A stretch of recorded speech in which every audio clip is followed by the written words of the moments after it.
Ladies and gentlemen, welcome back to Somos Moss. This is, of course, Somos Moss Instant Reacts. My name, of course, is Seth Bidoff. Joining me this evening, we've got the one, the only Jacob Terrell.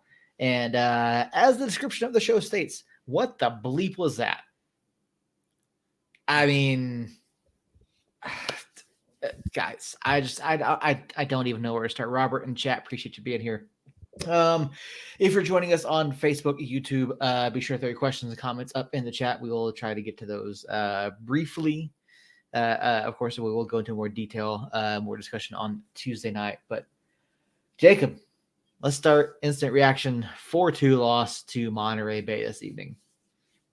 I appreciate Robert being in the chat and saying hi and not needling with Team Earl, even though I don't think he's Team Earl anymore, to be completely honest. Probably not. Because I don't think there's an Earl anymore, to be honest with you. But I appreciate him not at least like reading the room and saying, okay, these guys are probably not in the best headspace. I'll just start with a simple hi. And I appreciate you, Robert. I appreciate that a lot. Yeah, I don't know, man. You said you had coherent thoughts in the chat, so I'm gonna let you speak your coherent thoughts, and then I'll come in with some gibberish, maybe. I mean, looking at this tonight, you know, I was hopeful. I was hopeful. I am, of course, the king of wishful thinking this evening. After the win Tuesday night over UDA at NMSU at Rio Rancho High School, I was hopeful. I thought that, you know, maybe, just maybe, we'd start to figure a couple things out. Now, again, I know it's UDA. I know it's Open Cup. It's not league play. But looking at this, especially the first 15, 20 minutes, it looked like we had some things figured out. It looked like we were going to do okay. We were moving the ball well. We were getting into some dangerous areas. Bees obviously gets the goal off the deflection.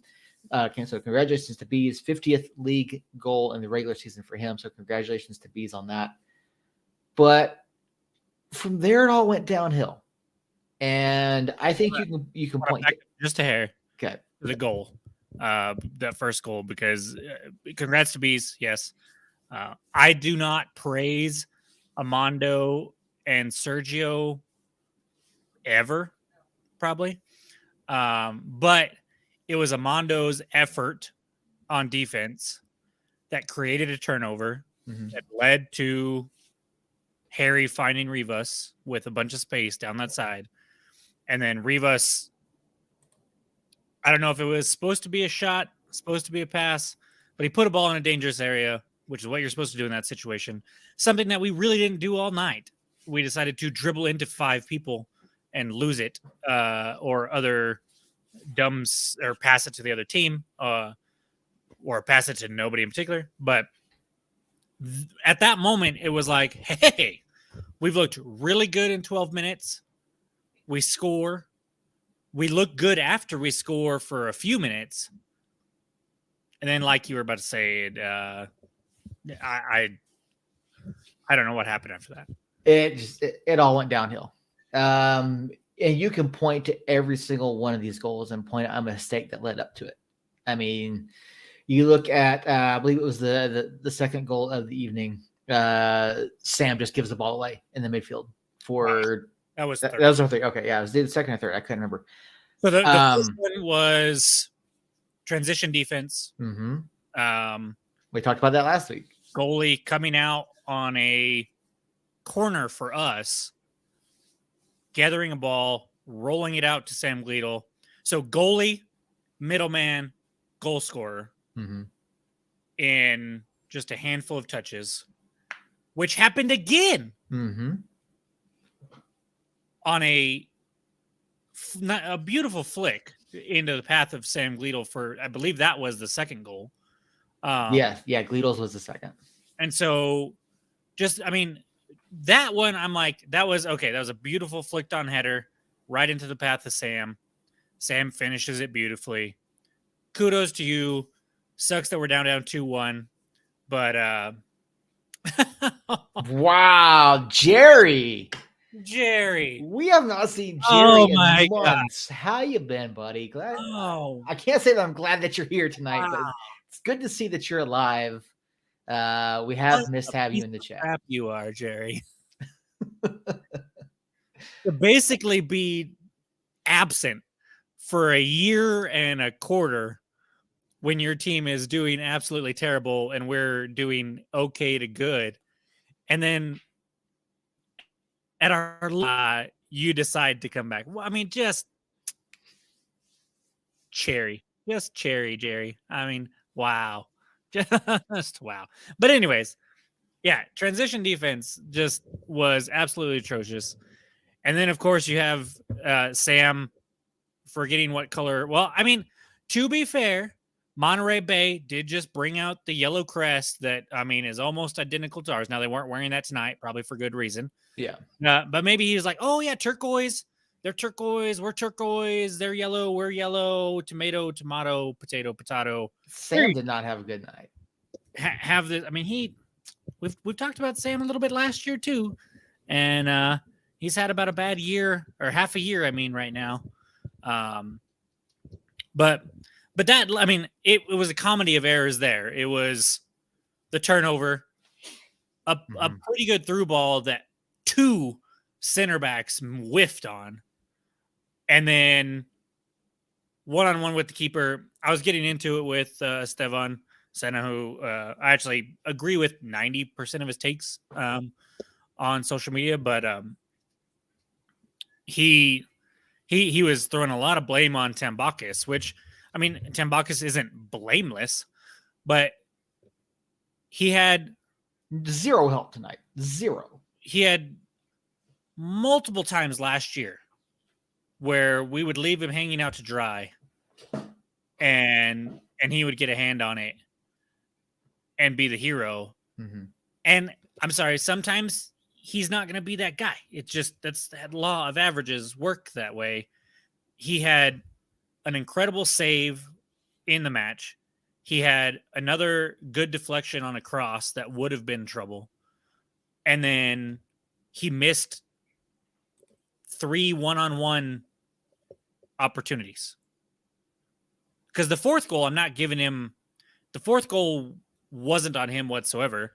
All the actions at the near post, you don't know what's going to happen. And a beautiful Gleedle backheel to a wide open Valesky, who at the same point in time, Kalen was out of position, Will was out of position, Austin was out of position. See, and left Valesky wide open. I don't think they were out of position. I think, what was Austin doing? Austin left Valesky wide open. Austin left Valesky because Seymour got his ass beat by Gleedle. And so Austin had to, when Gleedle has the ball, Austin isn't going to stay on a Valesky player, or on Valesky who doesn't have the ball.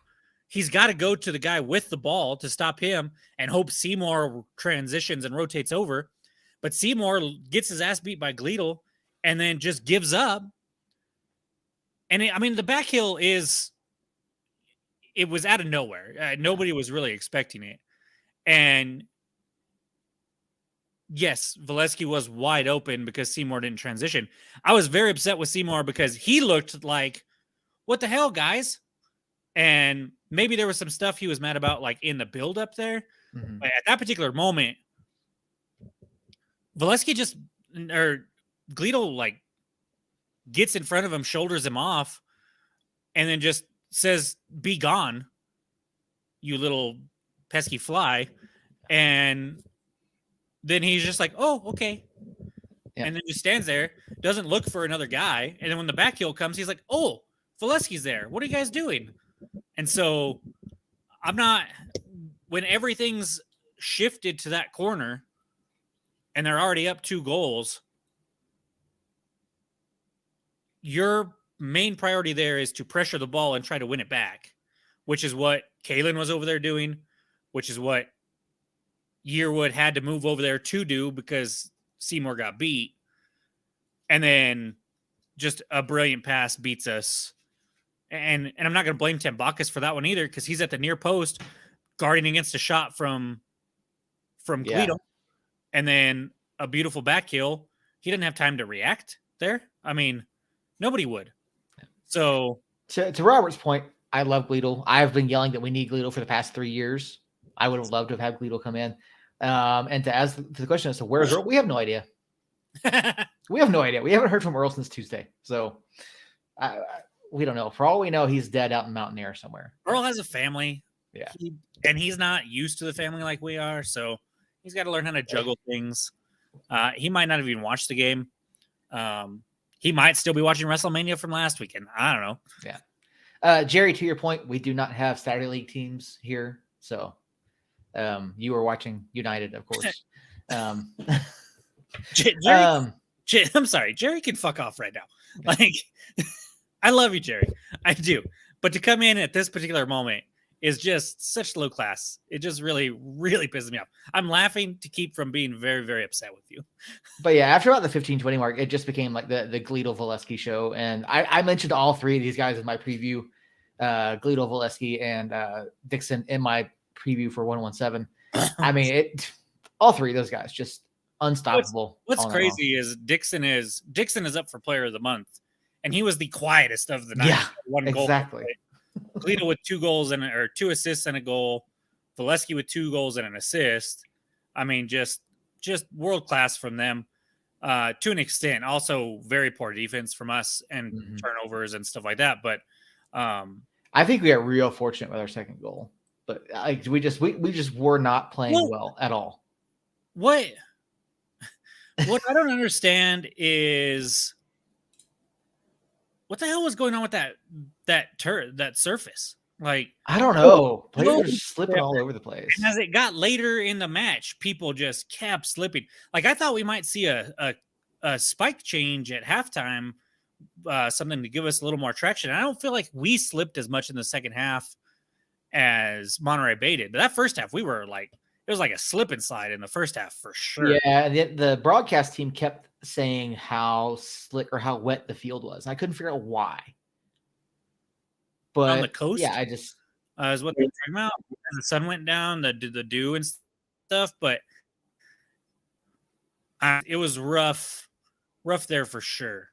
And honestly, just I mean, you had the second goal, which, like you said, was a little fluky because, but at the same, it's fluky. But as I've watched it a few times. Oh shit, what's that guy named? Roberts, I think is the center back that got beat there. And he clearly isn't expecting a cross to come in. And when he finally looks up and sees the cross coming in, because you can see him kind of looking to see where his players are on his shoulder. And then he's like, oh shit, the ball's coming in. And he goes to move and slips. It goes right between his legs. Amando's able to collect it and circle the keeper and finish. A nice finish, nice awareness by Amando to hop on that. But yeah, a small, slightly fluky. The first one you could almost say was a little fluky as far as, the keeper just parrying it right to Weehan. But at the same time, you had Hurst at the back post covering it. A good run from Hurst, by the way, on that because he was basically right there with Weehan, and then he moves to that far post and drags a defender with him, leaving nobody with Weehan. Yeah. And so a smart run there. Not going to get any credit by hardly anybody. But I felt like Hurst looked better tonight than he did last week. But I thought we've talked about it. How many times have we talked about this with center forwards? If they're not getting service and the people around them aren't playing well, it takes a special center forward to impact the game without people doing stuff around him in a positive way. And I'm talking like Harry Kane type special where he can drop back all the way. Who? And shut up. You cannot deny the fact that he is world class. Okay. And we don't have taking a dive against Everton. I don't know about that. Okay. I'm sorry. Have you seen anybody that's really good not take at least one dive at times? Like, Joseph Martinez. Oh, fuck off. I've seen him do it 3 times at least, and I don't even watch him. But anyways, I digress. I don't. it was from top to bottom. The subs didn't make sense. What I don't understand, and what you mentioned it earlier against with UDA, the UDA match. Every freaking time we see Brucey start, we see these younger guys start. We see, I'm not. They combined to help out for a goal, but Moreno and Rivas both are not high energy guys. They don't track back. Moreno did on the first goal of the night. Yeah, Rivas really doesn't. I think Armando does a bit better at that, but yeah, Sergio doesn't. And then time after time after time, and Brucey did it tonight, so I'm going to get after Brucey in just a second. But time after time, those two in particular don't have their head up and don't see the pass that is obvious, right? Like to go from backline to them forward. The only way that happens is if they get the ball with a little bit of space and they can dribble forward. They never see Rivas and Moreno very rarely see the second to last pass where they could make it to go forward and then give it to somebody who can make that last pass for a finish. They dribble forward, and that's all that they're good at, but they don't complete the dribbles. We talked about, I've mentioned it on here where coach has said, one of the things that they were looking for this offseason was somebody that can complete dribbles forward. Mm-hmm. And we don't have that because Moar is also MIA right now. Has anybody seen him? Has he played? I don't know. Largely unimpactful. And then I did yell at Bruce for dribbling into 5 people when there was a clear pass to be made. But at that point, we're down 2 goals. Brucey's coming on to be a spark. And he's like, I got to do something.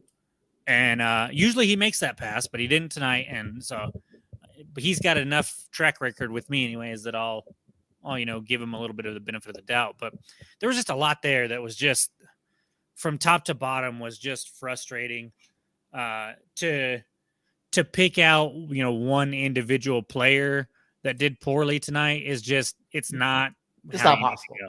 Yeah. No. Yeah. Like I said, you can look at every single goal that we gave up tonight, and there was a mistake that led up to it. And even, outside of those 4 goals, I mean, there were other opportunities that we just floundered on completely and gave the ball away.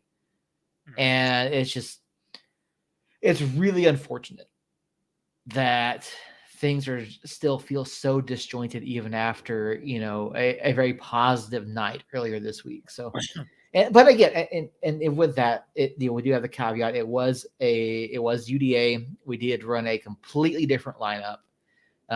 We didn't have Justin Portillo tonight. Now, whether or not that would have made a difference, I honestly don't know. I don't think it would have in the grand scheme of things, but we have to play a lot cleaner next weekend. We absolutely have to. Why not just fucking change, the UDA match? Doling and Hurst were clearly 2 up top. It was clearly a 2-pronged attack up top. And why not try something like that against a USL side and try a little bit of a formation change? You can keep your 4 at the back, but instead of a 4-4-2, which we played at times against UDA, but a lot of it I felt like we had a single pivot with Portillo there. So you had 4, and then you had Portillo right in front of them, and then you had 3, and then you had 2 in front of them. And I feel like that led to a lot of the good things that we saw against UDA.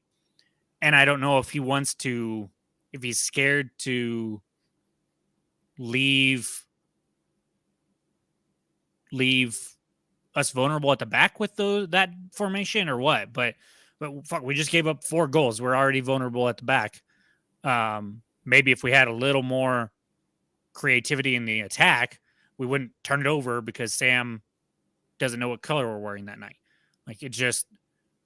I don't understand. Robert, Earl is missing. He has a family. He doesn't answer our texts very often anymore. And he barely makes it to the Tuesday show. We can't ask too much of him. We're this close to putting him on the back of a milk carton.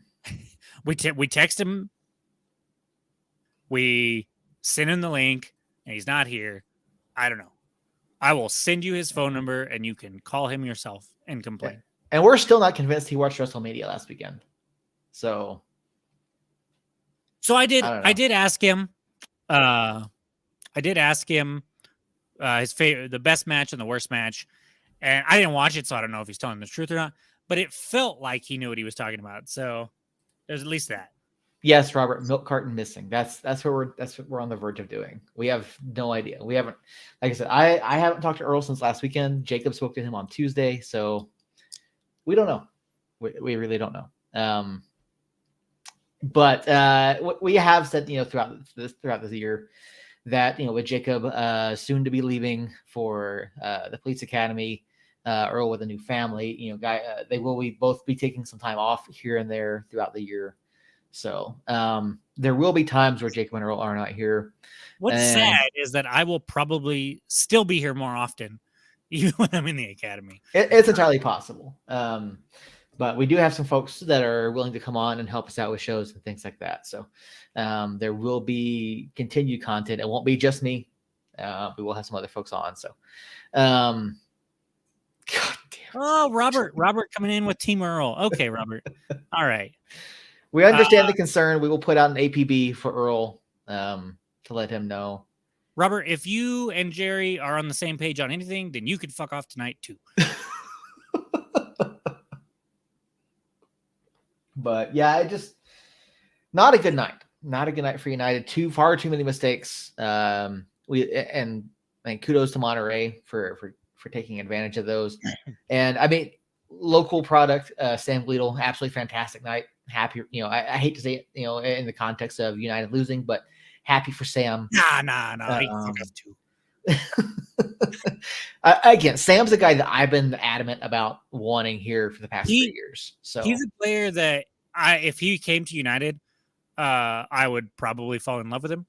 But honestly, when he was with San Antonio, now that he's with Monterey Bay, even watching his games like that aren't against United, he annoys the shit out of me, which is good in a lot of ways if he's on your team. So I will I'll caveat that by saying I wish I would be happy if he was on our team, but since he's not, nah, I'm not happy for him. I'm not happy for New Mexico United West Coast over there in Monterey Bay. They can all just give me 24 hours and then I might give them some congratulations. Jacob is a tad passionate tonight. I don't think he's ever talked this much on the show. Well, hold on. Text message I just received. So from okay. Yeah. I mean, I talk quite a bit. I'm just not usually this animated. No, you are. Yeah. So full disclosure, before we even got on, Jacob was not convinced that we should even do a show tonight. He felt like we couldn't get any coherent thoughts out and that we may, put out bad content. Now, I don't think this is bad content. I think it's important that we get out here, we vent our frustrations. Well, so because what I was thinking of was I listened back to the Oakland incident reactions and I wasn't happy with that show. Okay. And this was such a worse performance. But I guess what happened was the worst performance brought out more fire, at least from me. And so it hasn't been, I've enjoyed this one a lot more than the Oakland one. I did not think that was going to be the case. I thought we might just come on here and repeat ourselves 17 times that everybody sucked and then call it a day. And maybe that would have been the case, except for I had a little match lit under me because of fucking Jerry over here. I still can't believe he's in the chat after all the nights for Jerry to show for 12 months. And he's like, oh, hey guys, by the way, we won. And you guys lost 4-2 and I can't be happier. Well, of course you can't. Where were you for the rest of the time when you guys were like a wounded horse that just needed to be put down? No, you were hiding there, coward. I don't doubt this for a minute, Robert. By all accounts, Sam is a fantastic guy. Really great to have around. Really great guy to have in the clubhouse. So Yeah, Say, just Robert, just let me have 24 hours before I give him any props, okay? Yeah. Because right now he's not the best. I don't like him. Even though deep down I know I do, and I wish he was on my team because maybe it would have been us scoring 4 goals.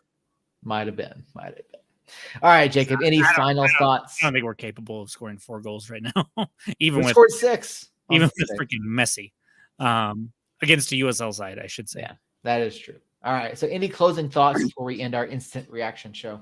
I will calm down a hair, and I will say, for us, it is only still match 3. Mm-hmm. We have not played at home. We've had an Open Cup match this week, so can calm down. Look to San Diego. Obviously, it's San Diego. It's going to be tough, but we get them here. Hopefully, we have a crap load of people at that game.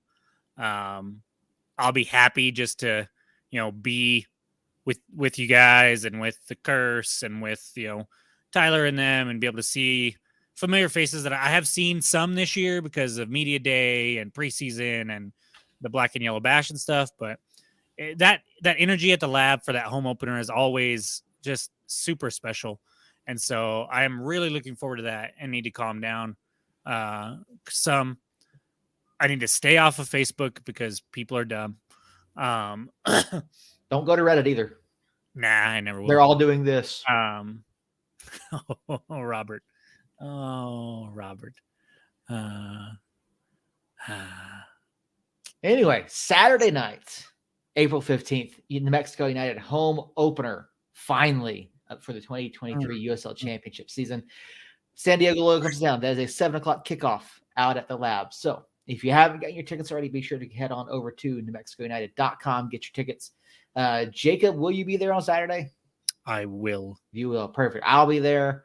Whether or not Earl shows up, we don't know. If Earl doesn't show up on Saturday, I don't believe Earl is going to be there. Okay. We will, in fact, put up APB.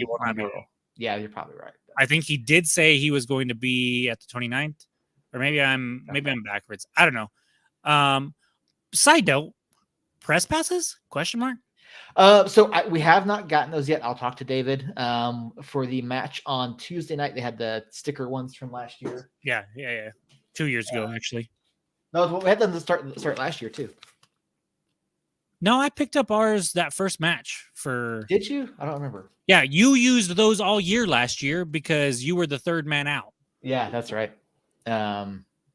So yeah, they gave us. I don't know. I'll ask David. I haven't heard anything, but I would assume we'll be getting our press passes soonish. So, well, if I remember right, last year he basically said he has everything up there at the top for us. When we get there, that first match, text him or call him. He'll come down. He'll get us in. He'll take us up to the press box. He'll give us our stuff, and then go from there. All right. FYI, if anybody's wondering, this is just strictly Sprite and cranberry juice. I am not drinking. I am just very fired up. All right. There you have it, folks. That's going to do it for the two of us here on our instant reaction show. Jacob, close us out. Robert, Jerry, thank you for lighting a match, making this better than I thought it was going to be. But you all can still fuck off. And then to everybody else, including them if they want, we will be back Tuesday at normal time, 9:00. We'll be live. We'll do probably a little bit of touching on this match. We'll look ahead to that home opener, like you said. We will talk about drawing Phoenix in the Open Cup, but hosting Phoenix in the Open Cup, which will be a nice little change. Just at least we're hosting them. I don't know. What do you want? Not Phoenix. Are you saying the envelopes are rigged? Yes. That's coming up Tuesday. Come back for that conversation. Otherwise, I'm gonna go take some horse tranquilizers to fall asleep. And it probably won't even put me to sleep with how hyped up I am, if I'm being honest. I'd probably take a whole bottle of Benadryl and be just incoherent, but still talking like anytime I can make a robot laugh, I'm happy. And so seeing Robot Seth in tears made it worth it coming on. And in fact, I will change this to 1 second. I have no idea what he's doing. There we go. There we go. There we go. Changing that real quick, just because Robert every day needs Earl. Don't tell us, tell Earl. Go add him on Facebook. Just find him and you better what, just drive over here. I'll give you his address. You can go knock on his door, make sure he's alive. Yeah. Come back Tuesday. We'll talk about some stuff some more. I won't be this fired up. I can almost guarantee it. Seth will still be a robot, and I will try to make him cry with laughter that night too. Not sure if I can get there though, so might need y'all's help. But until Tuesday night, reach out to us on social media, like, review, blah blah blah. Hit the bell, whatever they say. There we go. There we go. Cheers again. Cheers again. Yes. Yes. Yes. And until Tuesday, guys. Somos Ninos.